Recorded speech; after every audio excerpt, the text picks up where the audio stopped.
the cars in the vendor's room. It's like, I went that one, and that one, and I went that one. For those of you that are like, why did I get dragged into this room? My name is Vic Mignognia. It's not Mignognia. It's not Mignognia. It's Mignognia. It's Italiano. And I'm a voice actor for about 400 different animated series and video games. I've been doing it for a very long time. Let's not talk about my age. Oh my gosh, where's my married couple? My Rangers that are married. There they are! Come up here. I have to tell on you guys. Come up here. Get up here!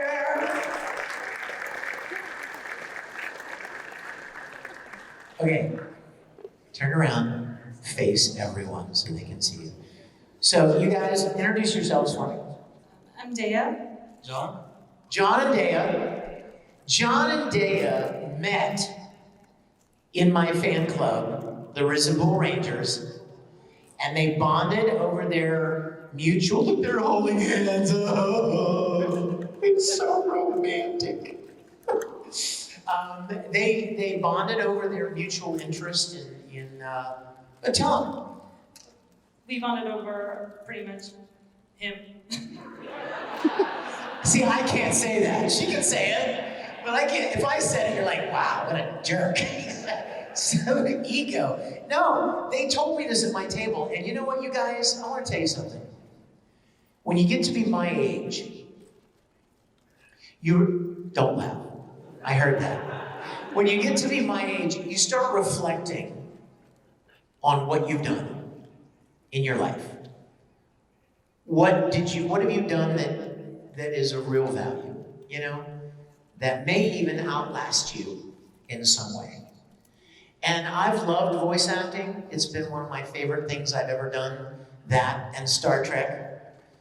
And yes, we will talk about Star Trek. So you can leave now if you don't want to hear any more nerd talk about Star Trek because it's happening.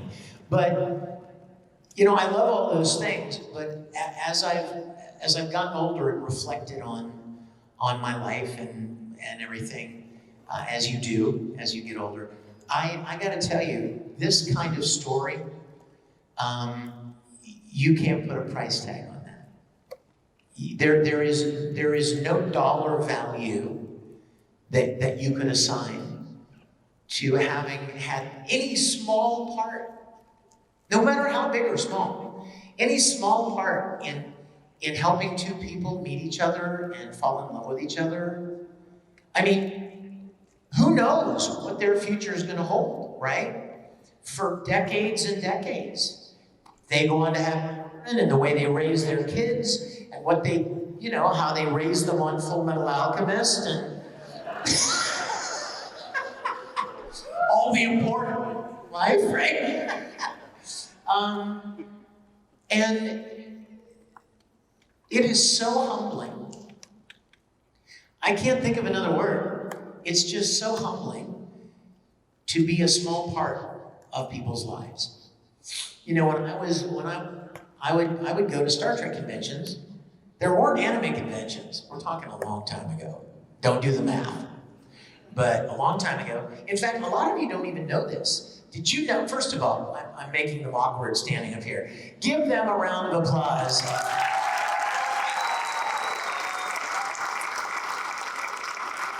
John and Dea, thank you guys, thank you. You know, a lot of you don't even know this, but do you know that every Comic-Con in the world, San Diego Comic-Con, all the big ones, any anime conventions, supernatural conventions, Walking Dead conventions, any conventions you can think of, started with Star Trek. Did you know that? A lot of you don't know that. 50 years ago, 45 years ago, a bunch of fans that loved the original series of Star Trek and to celebrate for that show. And they rented a hotel and they asked some of the actors to come in and that was the very first fan fan-driven convention. Anything ever. I just heard Star Trek. What are the odds of that I'm standing? Let's see it, whip it out, bro. That did not come out right. His phone has a communicator sound on it. This is what he whipped out, so get your minds out of the gutter. Anyway, all of these conventions that we now enjoy for so many different things started because a bunch of fans who decided to make a fan-driven convention. So even the anime conventions, all of them, you know, when I was a little boy, I went to Star Trek conventions, and I'm just 12, 13 years old, and I would go and meet these actors that played the characters on the TV show that I loved. And I was amazed, right? I'm standing there going, oh, you're Dr. McCoy. Oh, Leonard Nimoy. Oh, Mr. Spock, hi. Victor. You know, I'm just so excited to meet these people. And if you ever hear them talk, they will tell you they never imagined anybody would care about this kooky little cheesy TV show that they did for only 3 years. Did you know that? The original Star Trek show, it was on for 3 television seasons and then it was canceled. Now look at how much Star Trek we've had over the last 60 years. Movies, video games, magazines, TV shows, on and on and on it goes. Because of those 3 seasons and how the fans loved it. But the actors will tell you, they never imagined in a million years that this dumb little thing that they did would ever have grown and exploded into what it has. And if you listen to them talk, like in panels like this, they'll tell you about fans that come to see them, and the fans say, your work changed my life. I'm an engineer today because of Scotty. I'm a scientist today because of Mr. Spock. I'm a teacher today, or I'm studying astronomy or aeronautics or any number of things because they were inspired by that show. And these actors will tell you exactly what I'm telling you now. We never imagined in a million years that something that we did would make any difference to anyone. Not on any large scale, you know? Oh, sure, I love that show. Oh, sure, that was fun. Oh, that was really cool. But to have had a part of things that really have moved people and even changed them, maybe helped them get through a difficult time, you know? Like the loss of somebody close to them, or an illness, or a family breakup, or depression, anxiety. I would never ask for a show of hands in this room, but how many of us struggle with sadness or loneliness or anxiety? We all do. If you think you're alone, you're not. You're probably in a sea of people that struggle with the same things you do. And so, to go back to Dea and John, you know, to know that anything I ever did made any kind of positive impression on somebody, as I have gotten older, that is what I cherish more than anything. It's not any awards, it's not any amount of money, it's just knowing that I did something and I did the best I could, you know, and it moved people, or encouraged them, or brought them together. And who knows what amazing things will come from that, you know, how they're gonna raise their kids, and then their kids are gonna have kids. And they're probably gonna share with them what their parents shared with them. So I wanna go ahead and turn this into a encouragement to you. Every single one of you have that power. Don't think you don't. There are people that you see every day in your jobs, in your family, in your neighbors, that neighborhood, in your schools, that you have the potential to make an impact on. So and those are the things that will stick with you. Those are the things that you will remember, that you will cherish years from now. So I just wanted to make that point, that I absolutely am so humbled and honored to have been a small part of their coming together. And for you guys too. I mean, anything that I've ever been a part of that you have enjoyed or encouraged is really very, very precious to me. Okay, we're done talking about that stuff. That is a giant scythe. Your dad loves you. I was telling her there was a Maka cosplayer. I know her because she came earlier to see me at my table, but as I was coming up here, there was another Maka cosplayer, and I always do the same thing when I see Maka, right? Because I played her dad, right? And I started making, Maka! And she was walking, she goes,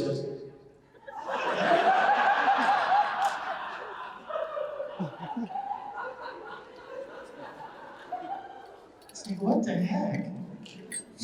Break your dad's heart. Okay, is Squally here? Can you text her? No. You're not here? She says from the back of the room. No, I'm not here.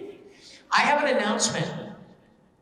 I have something very special that's making a world premiere here at Anime Matsuri. I have a very, very limited number, but she brought it. Oh, what did you, oh. Okay, so everybody. What? Okay, I've been working on this for a long time, and I'm very excited to finally have some produced. And I will have them. I did not have them in my autograph session today because I wanted to announce it to everybody, but they will be here tomorrow. They will be at my autograph table tomorrow and Sunday, as long as they last. But there are only about 20. And this is what it is. It's an original figure. This is not a Funko. It's a Creo. You know what Creo means? It's Latin for I create. Isn't that kind of cool? So this is an original custom made that will sit right beside your other figurines. Now what's fun about it is if you look closely at it, there are elements of 13 different characters that I've played, all rolled into this one guy. Want to take a look? What? I will do that. You can have the first one. There are only 20 of them. Isn't that neat? Sorry? No, it's better. Yes, we've made improvements. Dude, this is really happening, really? Oh, look, you dropped it. Just kidding. I just found it. You didn't pay for that. Dude, let me sign it for you later. First one on the planet, right there.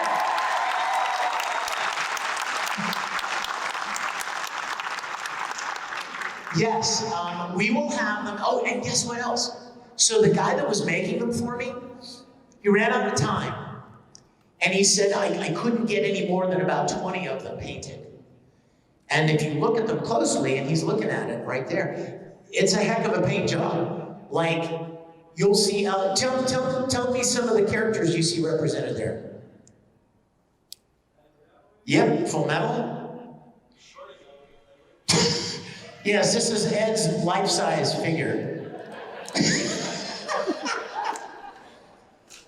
Oh yeah, you'll see Naruto, One Piece, Vampire Knight, Ruby, Dragon Ball, Persona.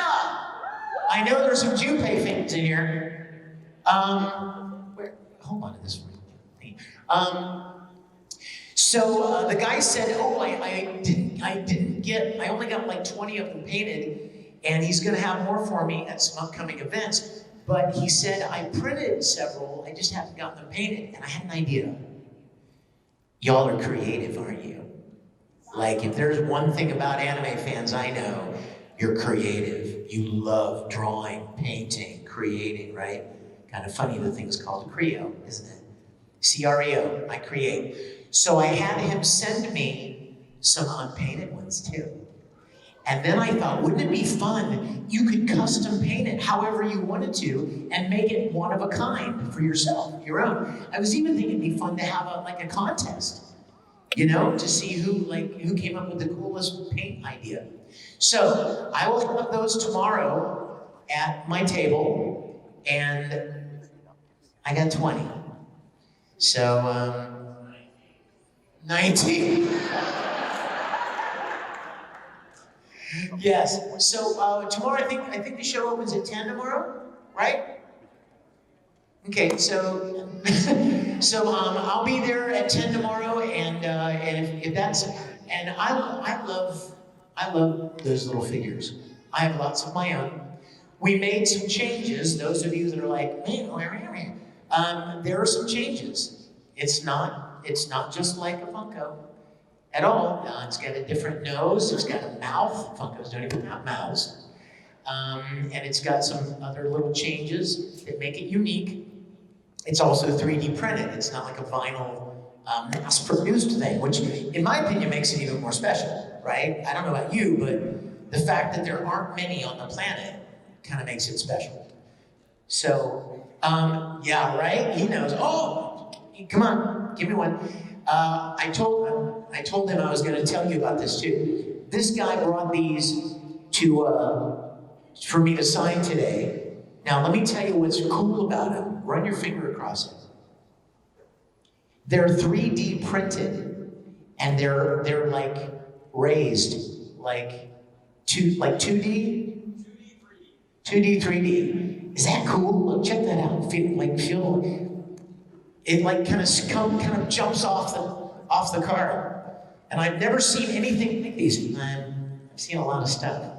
So this guy is the one creating them, and I thought that was cool. Creo, right here. He creates. Okay, I think I should drink that salsa now, don't you? Yeah, that's happening. All right. This looks good. All right, hold on. Here, would you listen to me? It's supposed to be 5 habaneros. Between you and me, habaneros are not hot. My buddy Skip, stand up, Skip. Give Skip a hand right here, buddy. Yeah! That is one sexy t-shirt you got on, too. Star Trek continues, oh yeah.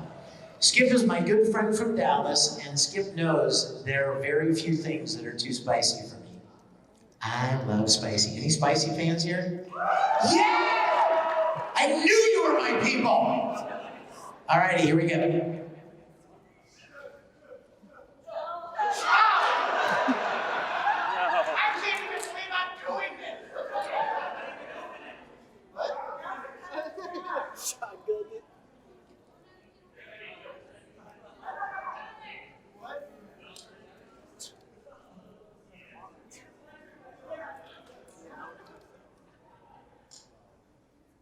She made it, so if anyone says, hey, who killed Vic Mignogna? You ready? No.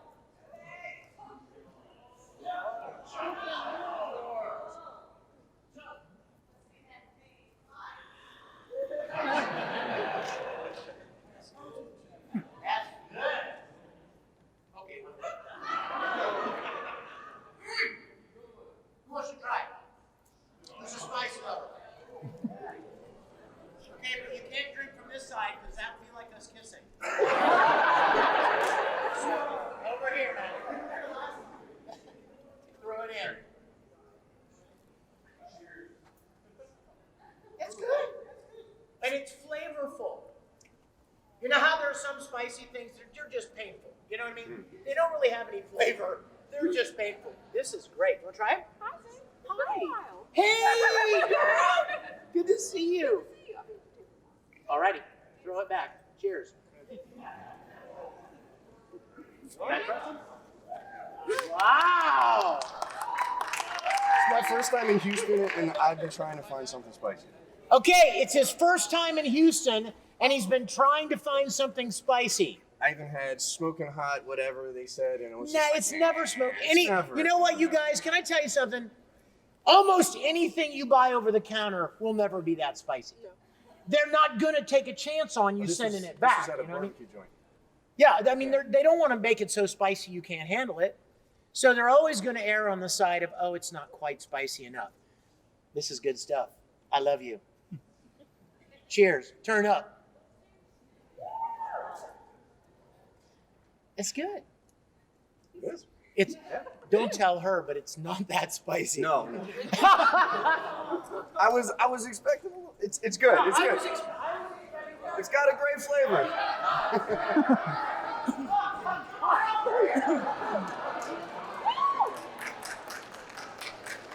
It's a BYOS right here.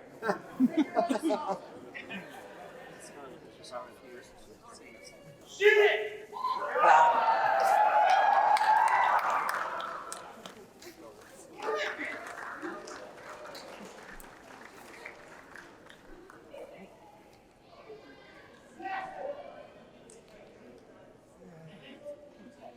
No, not enough. Damn it.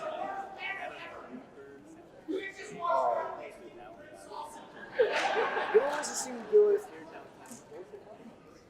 There's one that.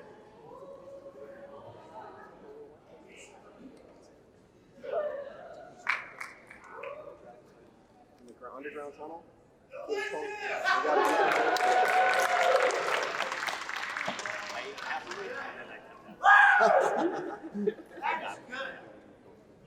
That feels really good. Kakarot. It's Kakarot salsa. Oh, by the way, somebody's Sharpie blew up in my hand. It was gold at one point, and nothing will take it off. So maybe the salsa will.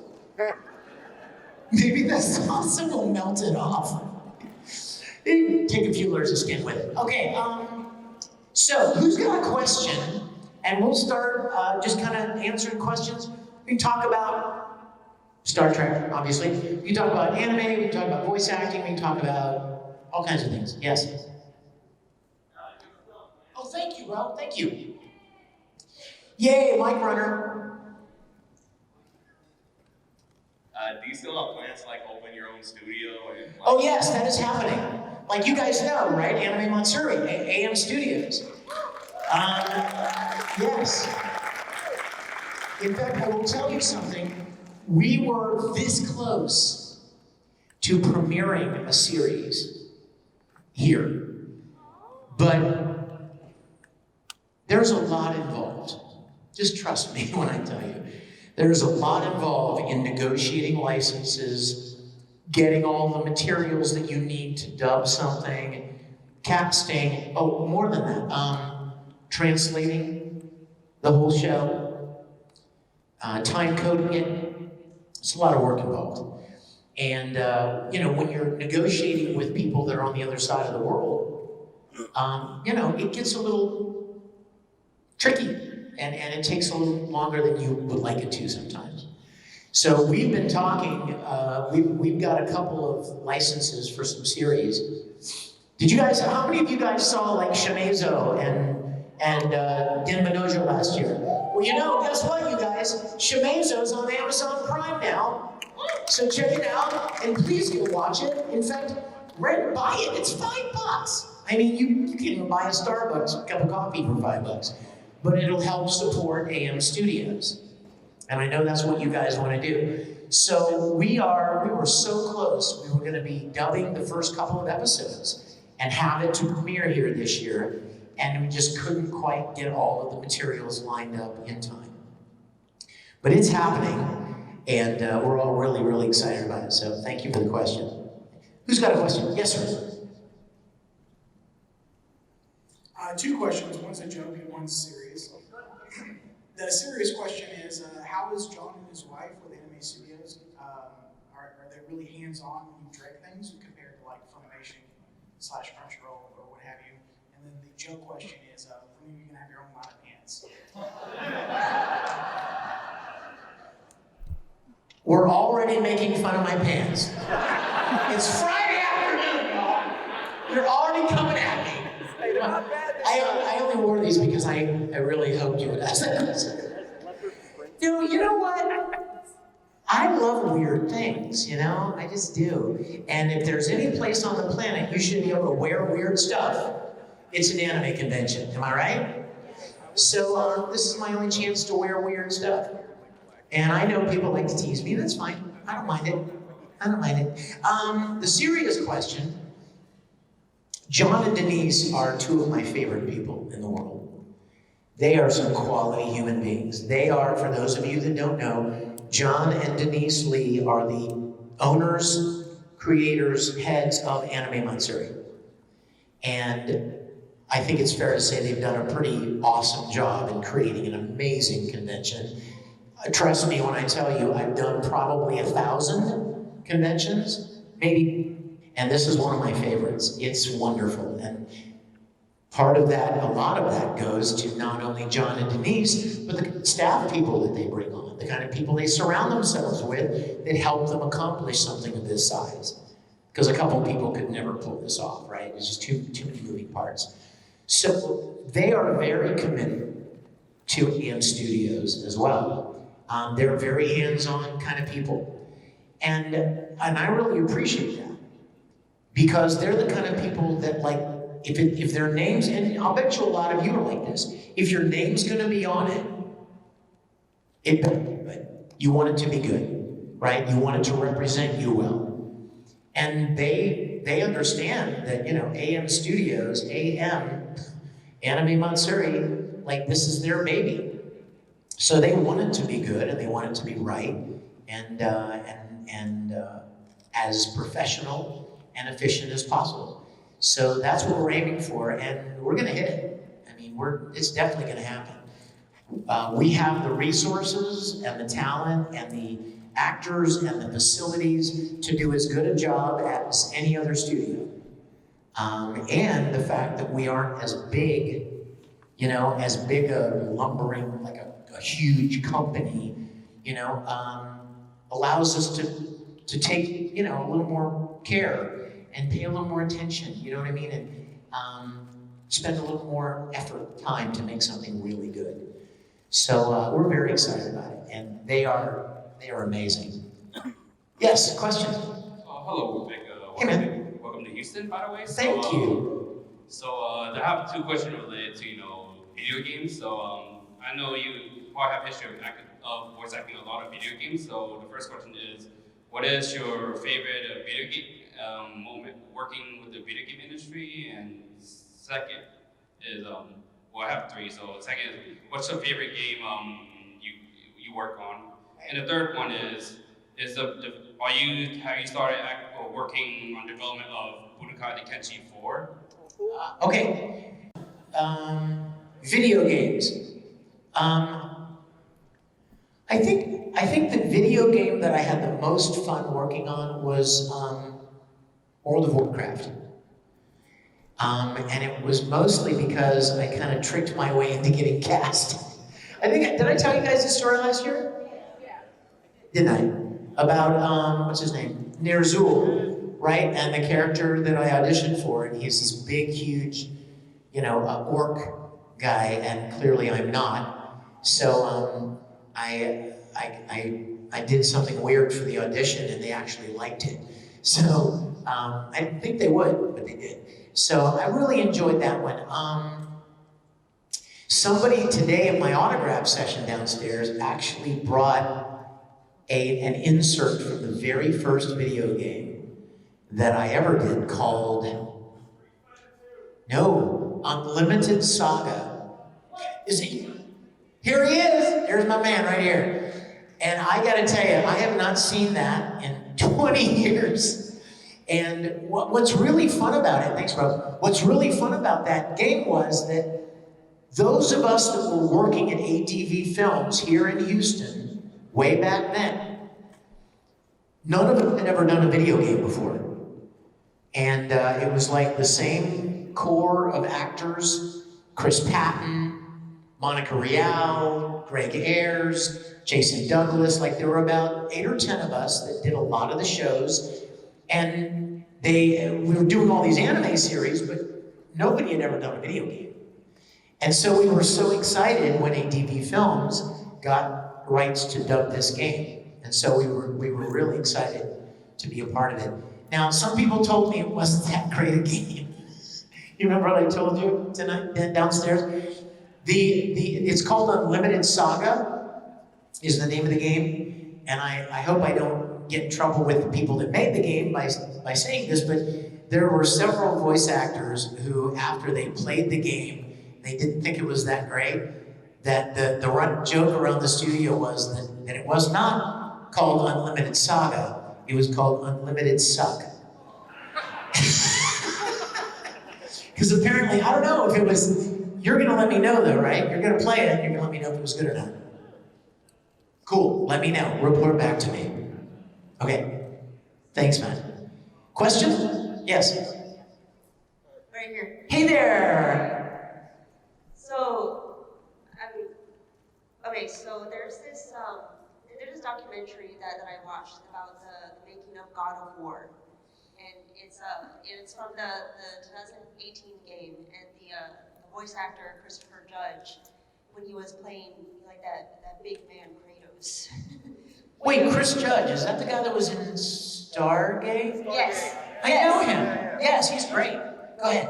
So he was the new voice actor for Kratos, and there was this one particular moment in the game when he has to save his son, and he pretty much had to dig up his past, because he used to be a ruthless god killer, and he regretted that heavily. But there was this moment where Chris is just trying to dig in really deep into his emotions and his memories, just trying to make it authentic. And there was a moment where he had to redo the scene a couple of times because he actually cried. But I was wondering if there was ever a moment for you when there was in any series where you had to dig in deep into your past just to try to get some kind of emotion out of you. Yes, many times. Oh, yeah, you're the one with that cool head. Did you see her walking around with this vertebrae? I think she ripped this out of somebody. I don't really know who. That's so cool. Yes, there have been several times that mostly in Full Metal Alchemist. I think that would be fair to say. Of all the shows that I've done, I think that one probably moved me and grabbed me more than most any other show that I've ever done. And I know I've said this before, so I want to apologize if I'm repeating myself, but I think it's relevant. Whenever I would find myself emotionally moved by a moment in Full Metal, I mean, when it got to the point that I was really invested in Ed and his relationship with Al and his relationship with Winry and his sadness over his mom and his anger over his dad and all of those things. And there were several times that I was recording and I would be moved to tears. And the director would say, do you want to take a minute? Do you want to take a moment, go get a drink of water and kind of gather your composure? And my immediate thought was, hell no. Let's record now, right? While it's real and visceral. Because once you get used to it, then you're acting, right? You have to sound, you have to make your voice sound like you're crying. But what if you're really crying, I mean, then it's real. And there's just that, you get that one little moment, You only get that one chance when something hits you in your gut, in your heart, and then you kind of, you can come back down and you settle down and you gather your composure. but you have that one little chance to capture the genuine emotion that you're feeling. So that happened a lot in Full Metal Alchemist. A lot of times when you heard Ed crying or emotional, I promise you, it was real. Question? Go ahead. Hi there. Hi. Hi. All of the 400 plus projects that you've done, which one is your first favorite and your least favorite? Well, definitely first favorite's Full Metal. But a very close second place is, you know what? I know this is going to be kind of like a lame answer, but there isn't anything at the bottom. I love everything I've ever gotten to do. Even ones that were like small little kind of throwaway things. I've just enjoyed the work, you know? You know what they say, right? You've heard people say this. If you love your job, you'll never work a day in your life, right? And I have to tell you that, I mean, I've had a lot of jobs in my life. I'm old. I've had a lot of jobs. I write music professionally. I've written a lot of jingles even, since we're in Houston. You've probably heard a lot of commercial jingles that I wrote years ago.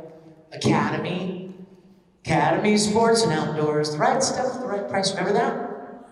Yeah, I wrote that. And there are like all kinds of like restaurants, Saltgrass Steakhouse, Diagnostic Clinic, and Fiesta Mart, grocery stores, and I mean, I wrote dozens of jingles and music for different agencies and projects. And then, you know, I mean, I was a greenskeeper at a golf course, and I was a limo driver. I was a chauffeur for a while, and I've done a lot of weird things in my life. But voice acting has been so much fun. I've loved every minute of it. So no matter how big or small the character, it's always been fun. So it's really nothing at the bottom of the list that I say, oh, I hated playing that role. No, I loved all of them. To varying degrees, but I loved all of them. Even Soldier A. Okay. So now that you said that, I have to tell you, you guys, downstairs at my table have, I've over the years, I've created composed and produced and recorded 6 different music CDs. And there's a song on one of them that was inspired by the anime characters that voice actors play that are so small and insignificant, they don't even have a name. They're guy on bench, you know, woman at restaurant, they're man behind bush, you know, and they're not even important. Soldier A, Soldier B, right? That kind of thing. And so myself and 2 other voice actors, Jay Hickman and Chris Patton, both, we were all living in Houston at the time, working at ADV Films, and we were all joking about how we always, they'll bring you in to play the character that you're like your named main character, and then when you're done, the director will be like, hey, you know what, I've got you for 9 more minutes. Let me plug a few holes here. Go to page 19 and play, Army Guy 4. Ah! Done, right? That's literally it. Go back! Done, move on. Like, just throwaway stuff. So we always used to tease about Soldier A, Soldier A. So we wrote a song called Soldier A, and you know it, she knows it, she's laughing here. It's really fun, it's on one of my CDs, but it celebrates all of those characters that are not important enough to have a name. Yes? One of my favorite animes voice acted in was Full Metal Panic. Ooh, And Kurt Sweber. yes, Yes. one of my favorite characters. Kurt's baby. My question is, especially Komofu was so funny. I'm just wondering, how hard was it in any anime you've acted to get through it because it was so funny? You know, you know what I have to tell you about Fumofu. You guys, are you familiar with this? Some of you? There was a series called Full Metal Panic, and it was kind of an army series, military kind of a thing. Yeah, mecha kind of, yeah. And I played this character named Kurt Sweber. And he was kind of a creep. But he was fun. He was a really funny guy. And when Fumofu came along, which was kind of like a season of Full Metal Panic that was just crazy, just hijinks. It had nothing to do with anything except being kooky. And I remember that the director called me and he said, hey man, we're doing this Fumofu thing. And he goes, I feel really bad because like Kurt Weber is like, he's only in it like for a couple of episodes. Arguably the best episodes. The Hot Springs episode is the funniest thing I've ever seen. But the director, his name was Don, I still remember. Don said, I feel bad because Kurt Weber just isn't in Fumofu that much. So I'm gonna have you play some other characters. I was like, okay. So one of them, I still see people cosplay this to this day at conventions. His name was Pony Man. Do you guys remember the Pony guy? Any Fumofu fans? It was this guy who literally wore a horse head on top of his like mask, a horse head mask, and he ran around with like wire and glue, and he glued girls' hair into ponytails. Who said that? Oh, that was the funniest part. You know what his lines were? All of his dialogue. Every word he spoke. Pony. That was it. I'll give you an example.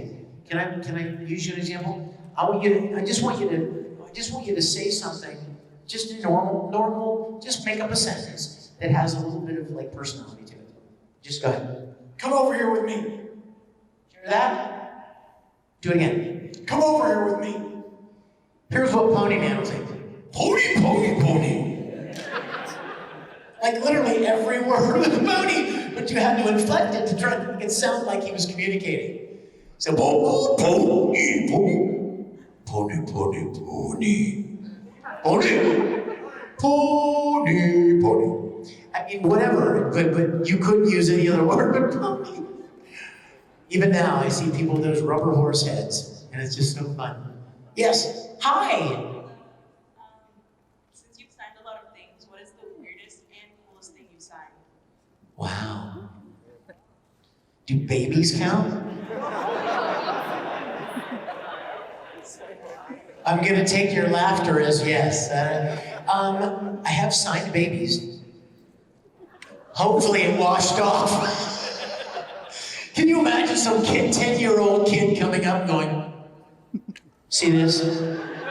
You put this on my head when I was 6 months old, and it's never gone away.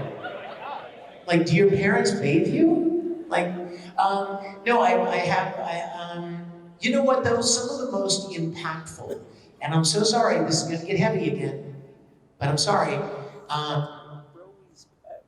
It's gonna kind of go back to what we talked about at the beginning. Some of the most impactful things that I have signed have been things, how do I say it? Heavy, emotional representations. Case in point, someone who had a prosthetic arm or lost their leg in a car accident, and they came and literally would put their prosthetic leg up on the table and ask me to sign their auto mail, right? And I mean, how humbling is that, you know? That's happened several times. I think there are probably like 15 or 20, I think I've counted now in my 20 years, 15 or 20 people who have my signature permanently tattooed on their bodies. Why? That's all I want to know. They're gonna regret that one day, right? They're gonna be 75 or 80 years old one day, and they're gonna be going, what was I thinking? Who is this anyway? I don't even remember who this is. But like people come up and say, oh, would you sign your name around my ankle, or would you sign here, or would you sign here? And then they'll come back the next year at the event and go, look, what did you do? Yeah, I can't help but think they'll regret it one day, but, what? Huh? No, I'm supposed to. Sorry, my boss is sending me messages. Remind her about things. She's so good. You know what? She needs some love. Stand up. You guys, this is Alyssa Flutie. She is lovingly referred to as Squally, and she's one of my favorite people in the world. So if you see her, you tell her how awesome she is, okay? She'll be helping at the table this weekend, so if you come to see me this weekend, you'll get to see her first, which will be better. Be kind of anticlimactic. Say, oh, we met Squally, let's go. We don't really need to talk to Vic. But she asked me, and thank you for that. Anybody here like audiobooks? Okay, I love audiobooks because I hate reading. I mean, I used to like it. When I was little, I loved reading. My mom would take me, we had 2 libraries in town, and my mom would take me to both libraries on Monday, and I would get 1 book from each library and read it through the week, and then she would take me back the next week. We'd turn those books in and get 2 more books. And so I read a lot when I was young. And then I discovered movies. So whenever we were assigned to do a book report for like a famous novel in school, Treasure Island, Dr. Jekyll and Mr. Hyde, whatever, the big ones, right? Moby Dick, whatever, the big classics. My first question was, is there a movie version of it? And I would want to watch the movie instead of read the book. But then when I discovered audiobooks, I went, kind of cool. It's kind of like a drama, like an audio drama, and I don't have to read, and I can just listen and enjoy it. So when COVID hit, and all the studios shut down, and there wasn't a lot going on, as luck would have it, several authors contacted me and said, hey, I'm a big fan of your voice work. And I'm an author, and I've written these books, and I would like to hire you to record the audiobook version of my books. One of them is actually here this weekend. In fact, I'd like to encourage you to go and see him. His name is Brian Peterson. He's written a couple of amazing books, and I recorded the audiobook version. The first one was called Paper Doll. Kind of a historical drama, World War II era, that involves his family, a lot of it true stories. Very compelling. The second one is called The Nova Quadrant. Is it out now? The Nova Quadrant is sci-fi, full-on sci-fi, very cool.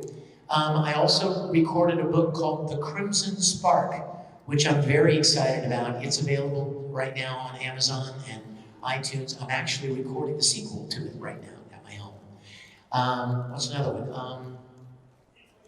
In Plain Sight, thank you, I love that guy. In Plain Sight, really cool, cool book. Was there another one? I feel like there was. There's also a Star Trek one. You know I had to work that in, right? Star Trek is called These Are the Voyages, and it was about the making of the original series. It's very comprehensive, all kind of behind the scenes about all of the challenges and struggles that they had trying to bring Star Trek to the television, and all of the difficulties working with the networks, actors, writing, all kinds of really cool things. So audiobooks, check those out if you would. I would be most grateful. What else am I supposed to talk about, Scully? Twitch! You guys, how many of you guys are on my live stream every Wednesday night? Yay! Look, my Twitch love, I love you guys, I love you, love you. I like you. I love you, love you. You're okay.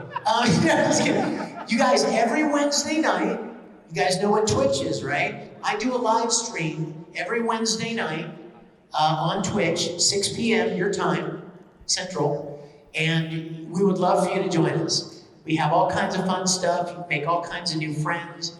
It's a lot of fun. We have a fan cam that people can join in and like FaceTime on screen with me and all the other fans. We have a great time. So check that out. What is it? How would they find it? Real Vic Mignogna? Is that what it is? Yeah. And then the last thing I'm supposed to talk about. Just a lot of you may or may not know that I do a lot of music. I've been writing and producing music twice as long as I've been voice acting. That's a long time. And a lot of fans have really enjoyed my music over the years. A lot of people have sung it at their weddings, had stuff they performed it for talent contests at school or maybe at their churches or something. So a few months ago, I put together a sheet music book, a music book of 16 of the more well-known songs that I've written that are on my CDs. And they're beautifully transcribed, so if you play the piano, you can play them. If you play the guitar, they have guitar tabs. If you sing, you could have somebody accompany you. You've got the sheet music. It's 100 pages of 16 different songs. It's all available at Amazon. You can get it there. So if that sounds like something interesting, please check that out too. Yes? Question? Oh, yeah. Hey! Hello. Yeah, just a couple of questions. The first question, at this point, it's kind of redundant, but how fulfilling do you think voice acting is as a career? And the second question, I'm very sorry for saying that. No, that's fine. Can you do your best Walter White impression? You mean Heisenberg? Wow. I'd have to think about what he sounds like. I haven't really ever tried to imitate him. Does he have I've seen Breaking Bad. It's awesome series. How about Better Call Saul? Oh my gosh, I love Better Call Saul. It's great. But I never really thought of Walter White having a unique voice. There wasn't anything in particular that made me think, ooh, imitate that, or I could do that. I'll have to think about that one. Can you do it? I was hoping you could. It's I want to hear it. And what was the first question? What? Jesse. What was the first question? Voice acting, how fulfilling is voice acting? Voice acting is very fulfilling if you're creative, if you like to create characters. How many of you have ever played a role in a stage play or done any acting of any sort? A lot of you, I'll bet, right? Well, voice acting is basically acting only in front of a microphone. So if you've done stage plays or theater or even on camera work, voice acting is pretty much the same thing, only instead of standing on a stage, you're behind a microphone. And another fun thing is, you don't have to memorize your lines. I mean, I've done a lot of stage plays. I've been in a lot of musicals and a lot of stage productions, and memorizing lines is, especially if you have a big role, a lot of work. And of course, there's not much more embarrassing, right, than being on stage in front of an audience and forgetting your lines. So it's kind of fun that you don't have to memorize your lines as a voice actor. But it's very fulfilling. One of the funnest things about being a voice actor is you get to play characters that you would never get cast as on stage or on camera. I will never be cast to play a tiny pipsqueak alchemist. I'm just too tall. You're not that tall. I know, but I'm taller than Ed, and that's all that matters. But then, of course, so is everybody else here.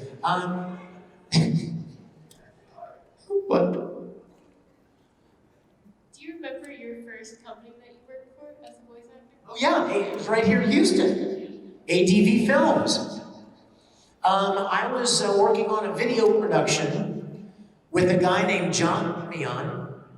And John was an actor here in town. He's done a lot of stuff at the Alley and a lot of the isn't there a community theater in town called Stages? There are a couple of community theaters and different stage theater productions in town, and John worked with a lot of them as an actor. And he and I were working on a video production one day here in town, and he said to me, hey, you've got a lot of acting experience, don't you? And I said, yeah, I've been doing that for a long time. He said, you should go and audition for this place in town. I work with them. They're called ADV Films, and they're basically a little studio of guys that love anime and have licensed some shows, and you should go and audition. And I thought, well, that's kind of fun. When I was a little kid, I loved Speed Racer. I loved anime when I was a kid. I didn't know it was anime. I just knew it was weird. I mean, in a good way, you know what I mean? Like, it didn't look like Scooby-Doo, right? It didn't sound like Bugs Bunny. It was just unique in its animation style and its vocal performances and the storytelling. But I didn't know it was anime. And so I went and auditioned and I got cast. And the first thing I ever did was Street Fighter II. I played Vega, the matador kind of guy with the mask and everything. And, exactly. And I thought, well, that was fun. I just figured it was kind of a weird, kind of one-time thing, right? You get to do. And then a few weeks later, they called me and they said, hey, we got this other show, Neon Genesis Evangelion. Do you want to come play a role in that? And I was like, sure.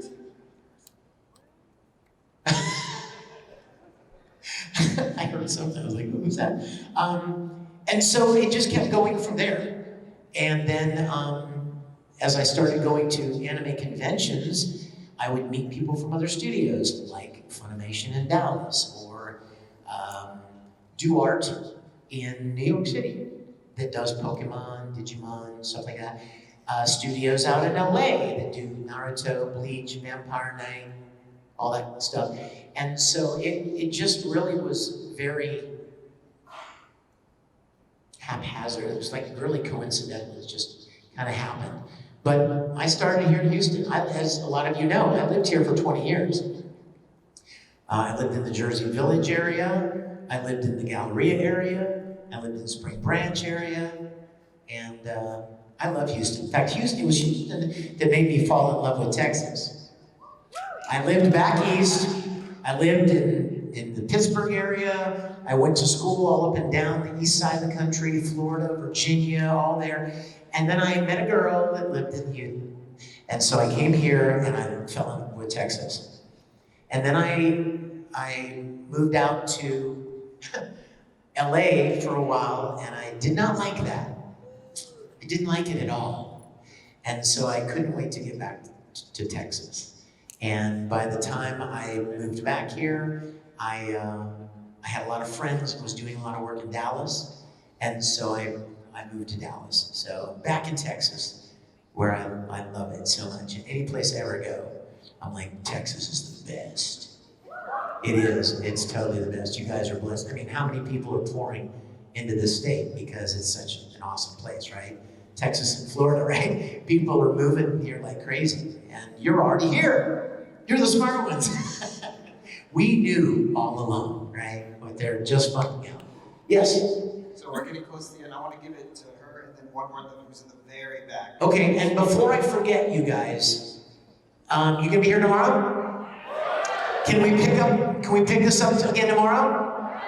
I love, these panels are my favorite. You know what? Ever since COVID, a lot of conventions don't do panels anymore.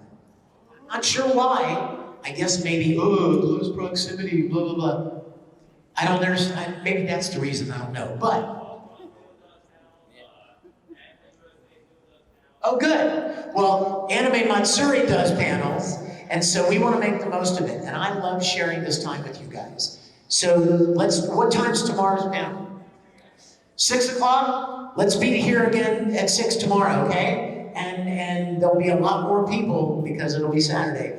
So I will look forward to seeing you guys, and we'll pick up with any questions you have. We'll talk about more fun stuff tomorrow. Yes?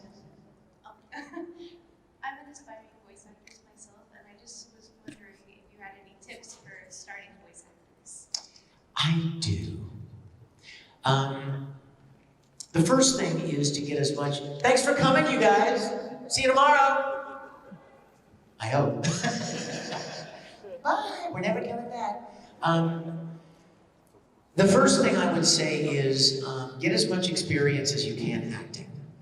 I know that seems kind of, self-evident, but the truth of the matter is that the operative word in voice acting is not voice, it's acting.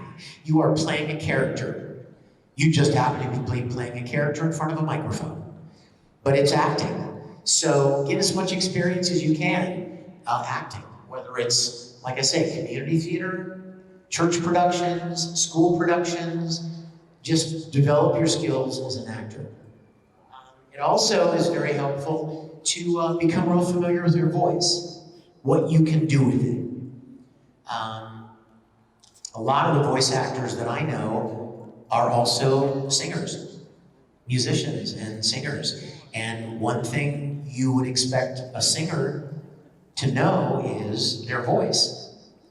What it can sound like, what they can do with it, how they can control it, subtle changes they can make in it, and all those things come in very handy as a voice actor. And the second thing would be being where the work is, being where there are opportunities. I know I've said this many, many times, and I apologize for repeating myself, but it's just as true today as it ever was, and that is, if I wanted to be a country music singer, where would I go?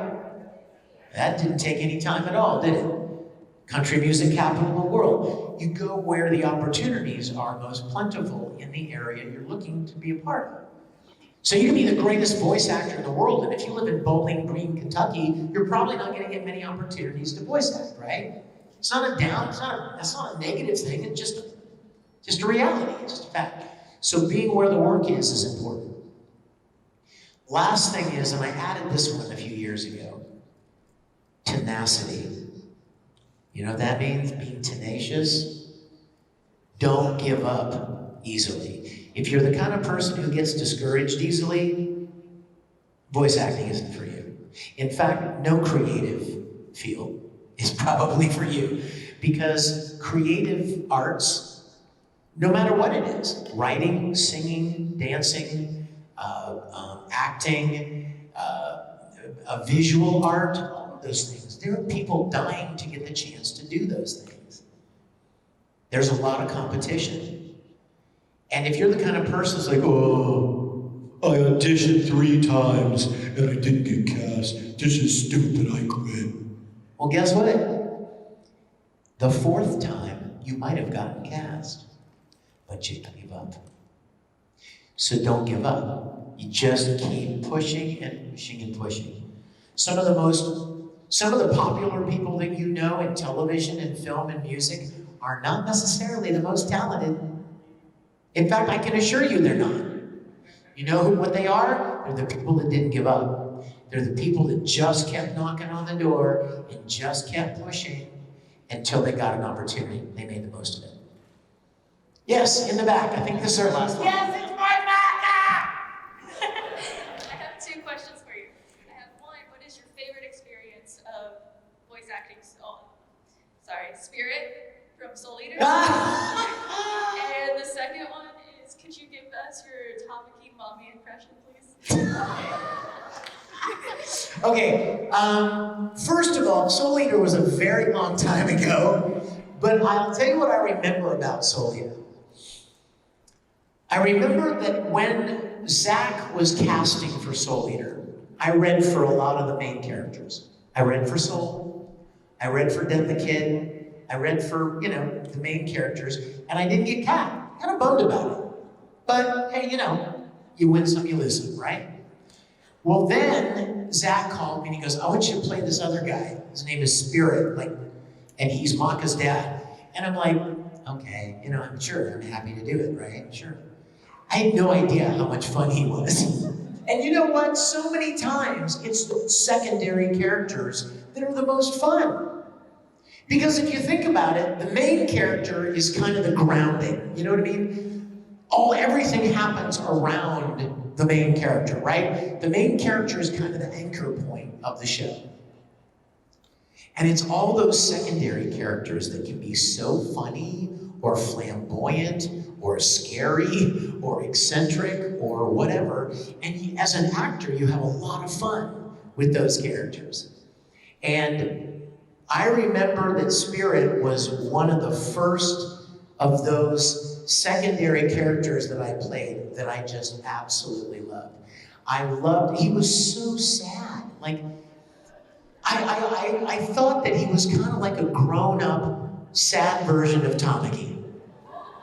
You know what I mean? Like, in high school, he was like, oh, Mr. Romantic, right? And like, oh, Tamaki, right? In high school, he was the man with game, right? He had the riz, right?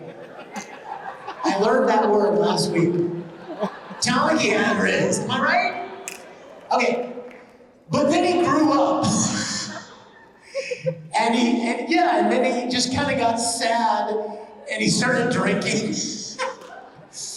Then he got married and he's like, what happened to my life? You know? So, you know, like the football star in high school, you know, who's now like, you know, it's like, wow, he was like the big, famous, popular jock in high school, and now he, you know, whatever, he's just not even doing anything like that anymore.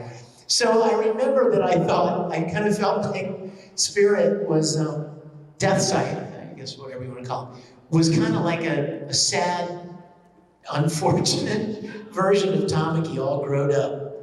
And I just loved the character. I loved it. Those secondary characters are often the most fun to play. You guys, don't forget what I showed you. He's got number 1 right there. I'll have those tomorrow, and I will look forward. Those of you that I have not gotten to meet yet today at autographs, come on down to the table tomorrow. There are a lot of great guests down there. Some awesome friends of mine: Jacob Takanashi, Tiffany Vollmer, Linda Young, Cynthia Kranz. Dragon Ball fans unite. A lot of great voice actors and artists. They're authors. So many fun things to see and do. So if I met you today, come back tomorrow. And if I didn't meet you, come back tomorrow. And I will look forward to seeing you at the table, and also look forward to seeing you at the panel tomorrow afternoon, okay? I love you. I love you, daughter. My darling daughter. Take care, guys. See you tomorrow.